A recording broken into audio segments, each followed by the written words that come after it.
Hello everyone, and welcome to my second video. This video is titled The Fighter. In today's video, I'll be using my iPad Pro, Apple Pencil, and a program called Procreate. I start this drawing the way I do a lot of my drawings, with very rough lines.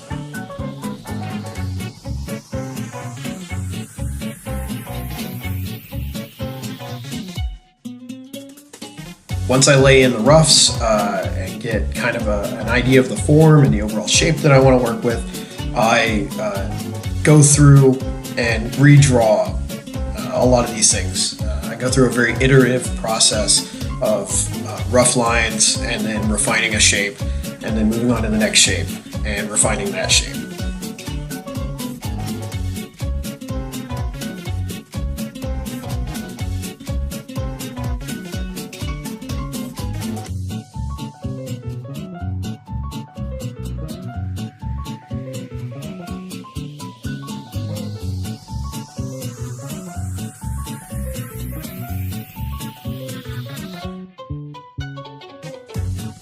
So when I first came up with the idea for this guy, I wanted to make him the first in a series of videos called The Party, and they were loosely based on Dungeons & Dragons characters.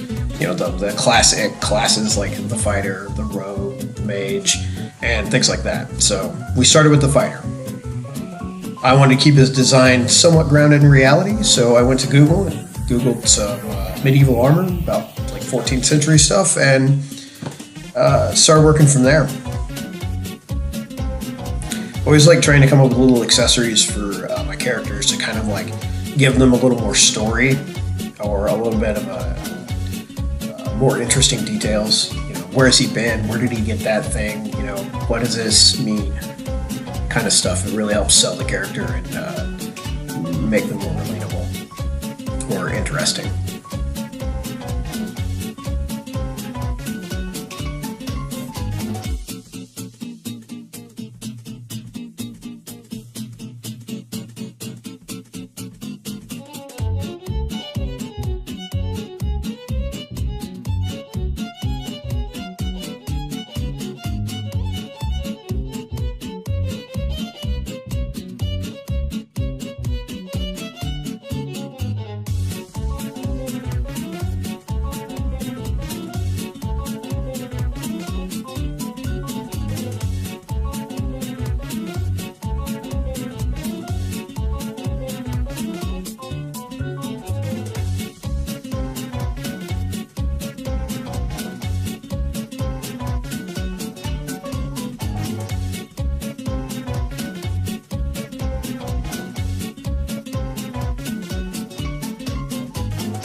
One of the things you'll see me do is use the symmetry tool, and I'll use it to do the big greatsword that he's got, and then I'll also use it a little bit later to do a more Viking style sword that you'll see later.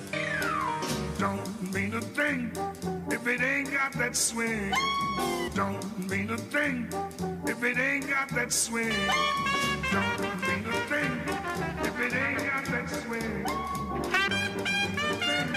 If it ain't got that swing. If it ain't got that swing.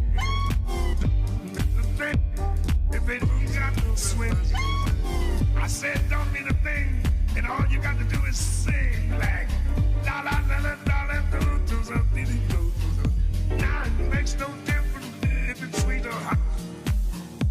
Just to get that rhythm, everything you got. Oh.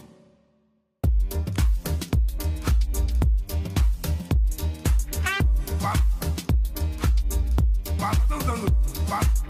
La, la, la, la, la, do, do, do, do, do. Bop. Bop, do, do, do. Bop.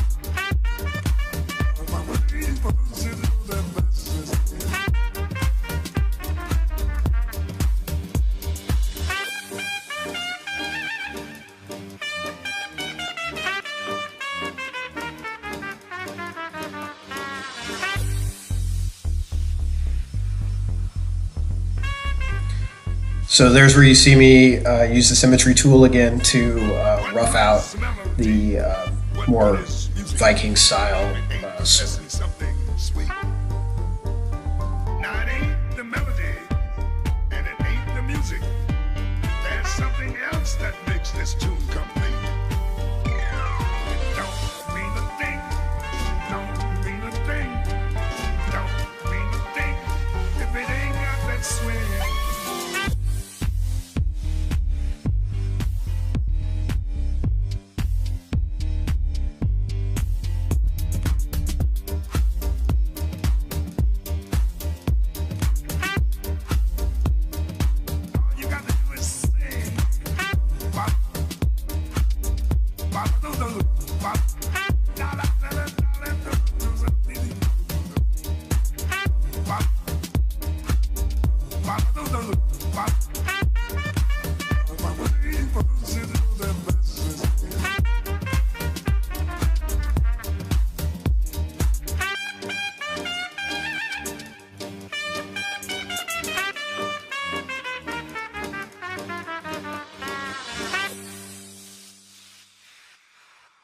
One of the things I always struggle with on these characters, or any drawing that I'm doing, is am I going to keep the line work or not? So you'll see what I do is I go in and I put a really heavy, bold outline around him, and it's a comic book style trick that pops the character off the page. Now I did that on a separate layer so I could take it off or put it on if I decided to keep the line work or not.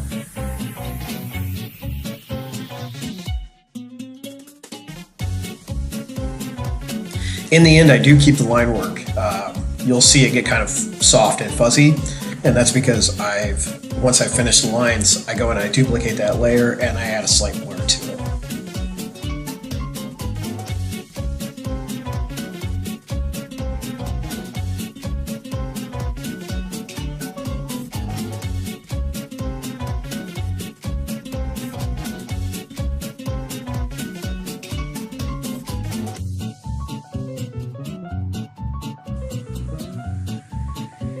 So because I wasn't sure if I was going to keep the lines or not, you'll see me start the flats.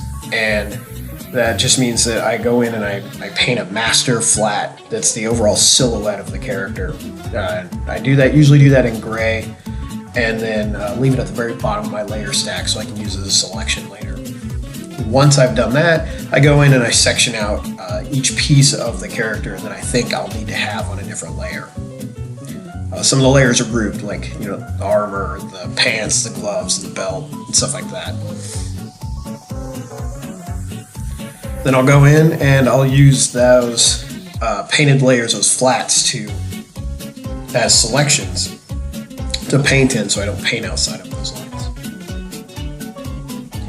Here you're going to see me go through a real quick, where's my lighting, what's my shadows going to look like kind of pass. I wasn't totally sold on what I was doing there, but I still wanted to kind of work through the idea. Here you'll see that I decided I'm definitely keeping the lines. So I went in and I started really laying in some detail. Scratches in the armor, core shadows and things like that, kind of inked in a very comic book style. And again, I'll duplicate all these lines, and the top layer I'll set to multiply and then put a slight blur on it. When I say slight blur, I mean like 6%.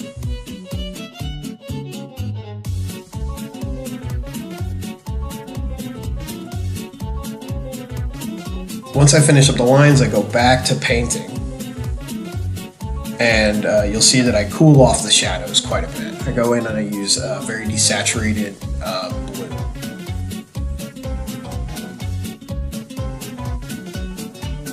One of the things you'll see me do is I drop in a photo texture really quick. That's a metal scratch texture that I found online. It's a quick and dirty way to put in a lot of detail without a lot of effort. You gotta be careful with it though, because you don't want to overdo it.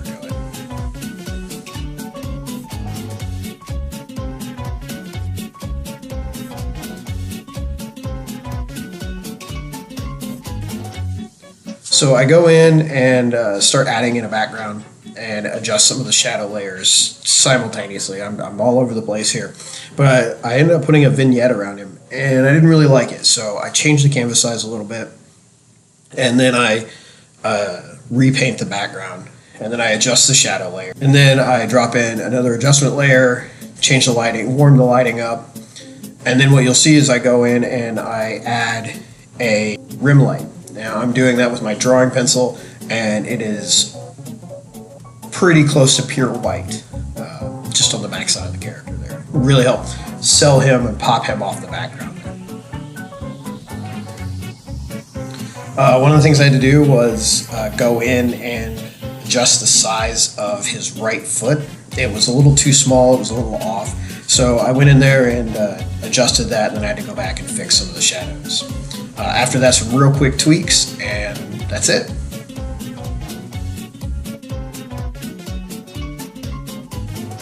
So here's the final image. I hope you really like it. If you do, consider liking and subscribing. If you have any ideas for future videos, drop them in the comments. Thanks for watching.